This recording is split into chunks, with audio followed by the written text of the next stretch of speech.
Welcome to Neo Royal, House of Pricey Cardboard. Today's episode of Commander gameplay is pure fire. We have Alan from Mental Misplay, ScoopPhase and Scoots.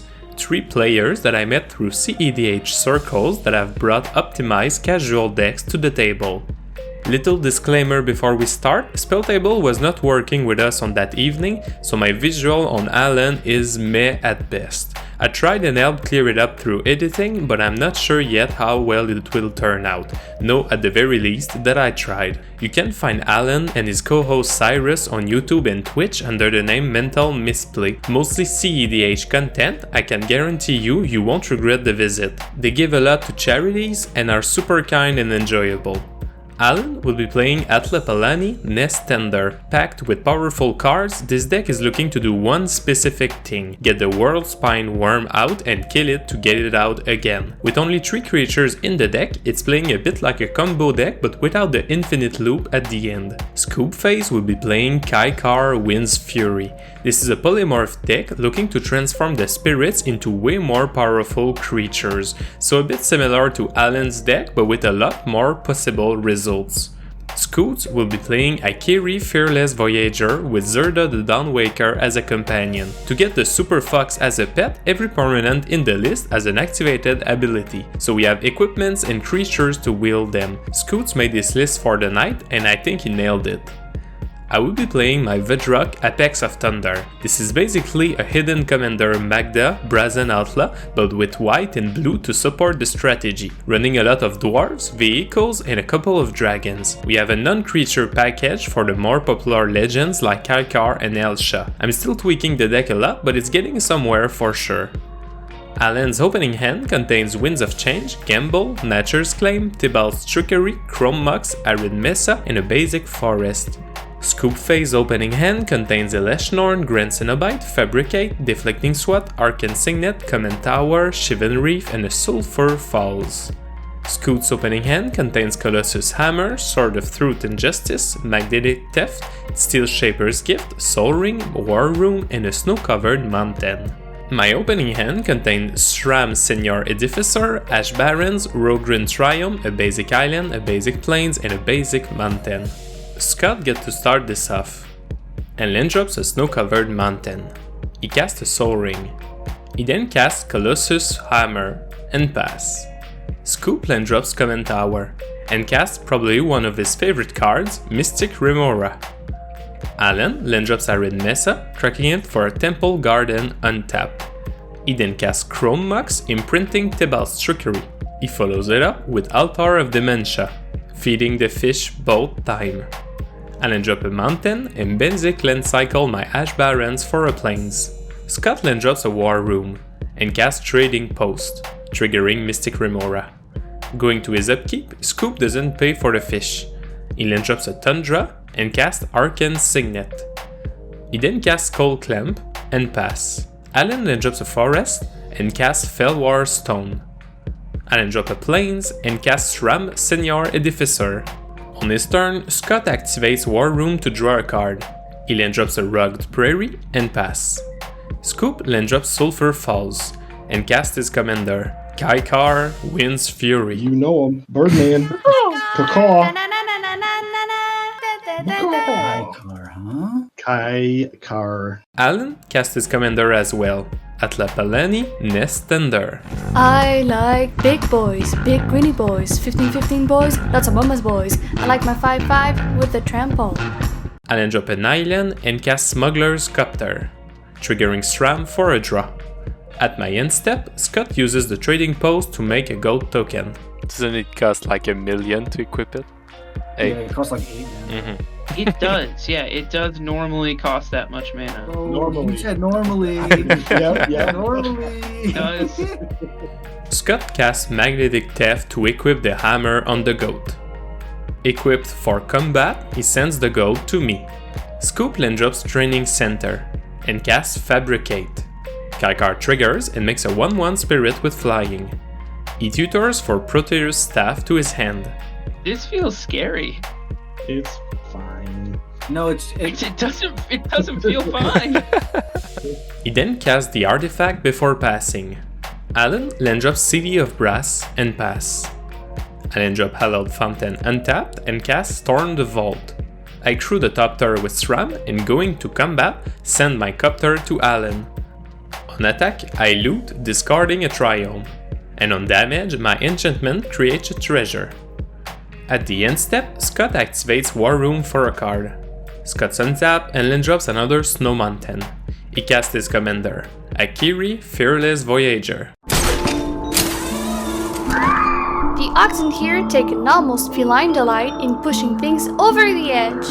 Heading into combat, he sends the Mega Goat to Scoop, who blocks with a Spirit. Akiri triggers on attack for a card. At the end step, I cast Sword to Plowshare targeting Kykar. Scoop is having none of it and reacts with Deflecting Swat. He creates a bird and turns my spell against my own SRAM. We then go to Scoop's turn where he land drops Shivan Reef, before activating the Proteus Staff, putting the token on the bottom of his deck and flipping until he hits a creature. He goes pretty deep and reveals Bruna the Fading Light, which is one of the softer picks for us. He casts Opt, making a spirit, and then Intangible Virtue, creating another spirit. He heads into combat, sending Kykar to Scott. At the end step, Alan activates Atla for an egg. He immediately cracks the egg with the altar and flip until he reveals a creature, the deck containing only 3 valid targets, and so he reveals World Spine Wurm, before going to his turn. Alan land drops a High Market. I'm sorry, Neo. I should have got rid of the M. That's fine. Then it again. I'm gonna ship it from here. Okay. I won't say no to keeping 15 more health. I land drop a Plains on my turn, and cast Imperial Recruiter. Entering the battlefield, I search my library for Magda, Brazen, Outlaw. I then crew my Copter with the Recruiter.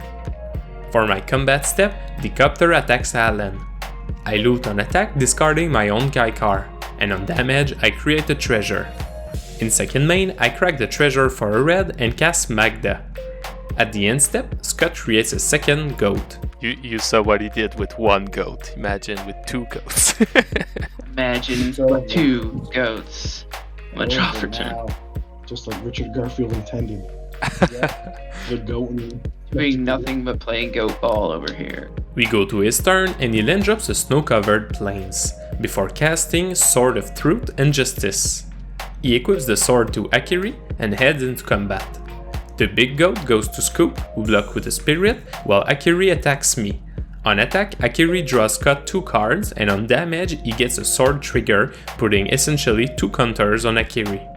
He discards 2 end size and pass. Oh, that I couldn't have asked for better Magic the Gathering card. Alright. It's terrifying. I'm just it's On his turn, Scoop Proteus Staff a spirit. He flips into another soft pick, Ephara, God of the Police. He then casts Phantasmal Image, which enters as a World Spine Wurm. Going to combat, Bruna attacks Alan. And at the end step, Alan creates another egg to sack to the altar. He flips into Bogarden Dragonheart. At Alan's upkeep, Scoop draws for Ephara. Alan then creates and crushes the third and final egg of his master plan, flipping into Academy Rector. And now things get real dumb. Like incredibly dumb. He then sacrifices the Academy Rector to the altar, and reacting to the mill, Scott casts Unexpectedly Absent for x=0, targeting the Wurm. Reacting to that, Alan sacrifices the Wurm to the altar, mating Scott for 15. The Wurm shuffles itself back into the library and creates 3 5/5s. We then resolve the Academy Rector and Alan tutors for Awakening. At the end step, Scoop casts Sword to Plowshare, targeting Atla Palani and creating a spirit. Alan has an answer and casts Heroic Intervention. The removal fizzles, and before my, or should I say, or untap, I crew Magda into the copter for a treasure. At my upkeep, every creature and lands get untapped, and Scoop gets his delayed Ephara trigger. So the big play would be to get more dwarves then. more dwarves. More dwarves. More dwarves. I cast Runeforged Champion. Entering the battlefield, I search my deck for Rune of Flight. I threw the copter with the Runeforge, creating a treasure. I then sack this treasure and cast Dwarven Recruiter. Entering the battlefield, I get to put as many dwarves as I want on top of my library. I pick only 2, the Pala Pilot Exemplar and War Chanter's Scald. I crack my treasure and cast the Rune of Flight to draw a card. Scott has a reaction and cast Deflecting Swat, stealing my rune and putting it on the Mega Goat. From the errata on the Gatherer, the creature equipped with the hammer is able to gain flying after equipping due to layering rules. So yeah, the goat flies now. Going back for more treasures, I send the recruiter to Scoop and the copter to Scott. I loot on attack and create 2 treasures on damage. In second main, I crew my dwarves for 2 more treasures. Before leaving my second main, Scoop casts Divergent Transformations, targeting the Spirit and Ifara. In reaction, Alan makes an egg and cracks it to get the Wurm back, as it is the only creature left in the deck. He then sacrifices the big worm and 3 small worms to mill Scoop for 30, trying to remove the big hits before he flips into them. I'm gonna leave him here, and I guess he has to get shuffled in case I draw him at some point. Yeah, I think so. 3, 4, 5, 6. Yeah. Gisela Oh, nice. The transformation then resolves and flips into Gisela, Blade of Gold Knight, and nothing else, so Scoop is out of creatures. I then go to my end step, Storm the Vault will see 5 artifacts on my side and flip into Vault of Katlakan. Everybody untaps and Scott draws. He casts Steel Shaper's Gift, tutoring for Sword of Feast and Famine. He then casts a sword and equip it to Baby Goat. After that, he casts Enlightened Tutor, tutoring for Mirage Mirror on top of his deck. He goes to combat, sending Akiri to me and the sword-wielding goat to Alan. On attack, Scott draws 2. Reacting to attackers, Alan makes an egg and sacrifices it to the Bogarden Shaman, which turns it into a 4/4 dragon, and he gets the worms back. Scoop uses this time to pull from tomorrow where X equals 3. Alan blocks with the Dragon Heart, and I block with the Recruiter, crewing the copter before damage. I have 43 cards in my library. Oh, we're Gucci. No, it's not Gucci. Yeah, you gotta do it. You gotta do it. In the end step, Alan sacrifices the big worm to mill Scoop for 15, creating 3 new 5/5s. He then sacks the 6 5/5s to mill Scoop for 30 more, emptying his library. In the end step as well, I sack 5 treasures to tutor for Maskwood Nexus. I then crew my 4 remaining creatures into the copter for 4 more treasures, as they are all dwarves now. I tap my vault for 6 blue mana, using 3 to make a shapeshifter token with the Maskwood Nexus. I then crew the new token into the copter for the 5th treasure, and activate Magda once more. I tutor for Dockside Extortionist. Entering the battlefield, I create 15 treasures. Okay. Oh boy. Okay. Oh boy. That's too many. That's far too many. I then activate Magda again. Reacting to the activation, Alan casts Nature's Claim on the Nexus. I react by activating Magda. I get Shimmer Dragon. With the Nature's Claim still on the stack, I tap 4 treasures to draw 2 cards, before sacking 5 treasures to tutor for Parhelion 2. Nature's Claim then resolve, destroying the Nexus, and I gain 4 life. We then resolve the last Magda trigger for Terror of the Peak. Before you ask? Yes, that was a sloppy turn. I'm not used to pop off like this with my Vadrok deck. Dockside making 15 treasures is a record for now. I'll get better with practice. Scoop is there long enough for the Awakening to trigger, untapping our lands and creatures, and he will then lose the game to not being able to draw. I saw it coming. I was like, I'm so done. Yeah, I didn't expect Neo to go off like that, though, so this changes things. That's crazy. These decks are stuff that I am not used to dealing with. I was just like, okay, I'm gonna die to creature punches. That's fine. I better take care of that. And then Mr. Barfs his whole deck out over here is doing other stuff too.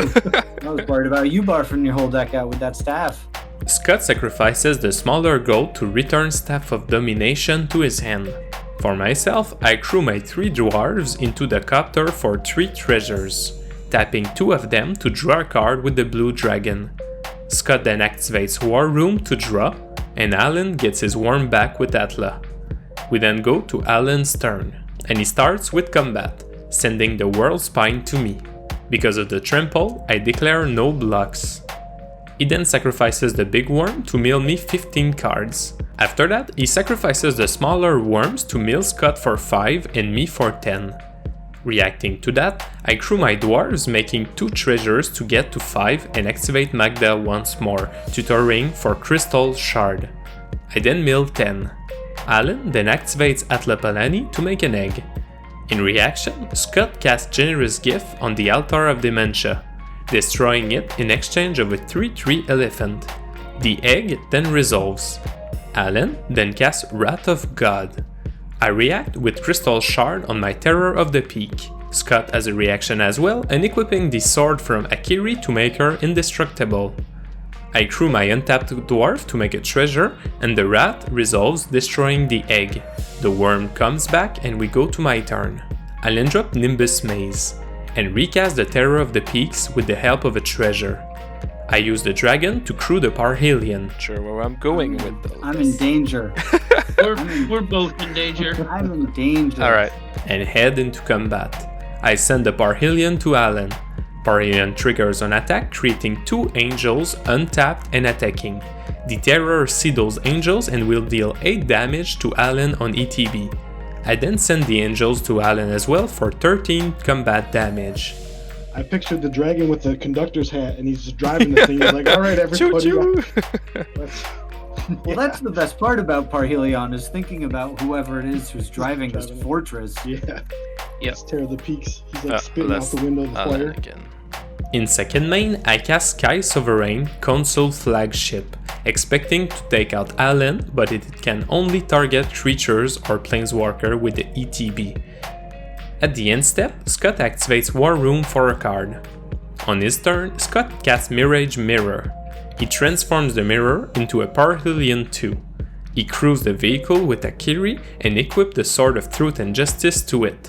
Scott then realizes the Parhelion does not have haste, sadly, and passes. Alan casts Gamble on his turn with 3 cards in hand. Scott uses this time to activate War Room. Alan tutors for a card and discards Winds of Change at random. For his combat, he sends the worm to me again and I block with the angels. In second main, Alan then drops Cavern of Souls, naming Human. Here we go, big tech. Big Cool. tech. Is it Rust? It better not be that- Rust. That's gonna be an instill energy on the Yeah. Voltron Wurm.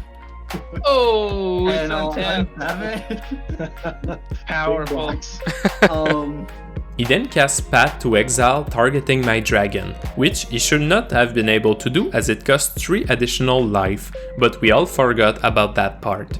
I react by activating Crystal Shard to return it to my hand. At my end step, Scott discards a card to the trading post to gain 4 life. I go to my turn. The thing is that I'm very low on red. Oh, then he's got no second red. Yeah, I can't. no I shit. can't replay the dragon. Off by 1. Let's go. That's so I scary. made the For you. right choice. Yeah. I cast Depala Pilot Exemplar, and then Porchanter's Scald. I crew the Parhelion with both dwarves, and go to combat. Parhelion and 1 angel attack Alan, while the second angel attacks Scott. Scott reacts by turning the mirror into a Parhelion to block the angel, which works. At the end step, Scott draws with War Room. On his turn, Scott equips the Sword of Truth and Justice to Akiri. He heads into combat, sending his commander to me, and draws on attack. I crew the Sky Sovereign as it is a colorless creature and block with it. In reaction, I have a response. Yep. No. Believe in the cleave? I'm gonna flash in this Ember cleave. Oh, The Cleveland Steamer. When an ETB's attach it to target creature I control. So it's an 8/8 double strike trample. Yup. That's punchies. so 8 minus 6, that's still 2, that's 10, okay. Would you like to pay 1 to keep your Akiri on the board? I think you have 1. Yes, I have one. Ah, so close. Oh, you almost got him. You almost Yeah, got him. almost. Well, I counted. Oh, yeah. well, you got it. play your I have second no answers to that. I die. Believe in the Nice. cleave. That's amazing. The cleave 6 mana coming out. So good. That was a wild game. Thank you for taking the time to watch this video. If anything, I hope this can help convince you that cEDH players like to have fun like any other part of our community. We really had a lot of fun this night, and we recorded a second game with a better quality that you might see next week. Make sure to check out all of our guests on Twitter and all their other social media. Take care, my friend, and we'll see you very soon.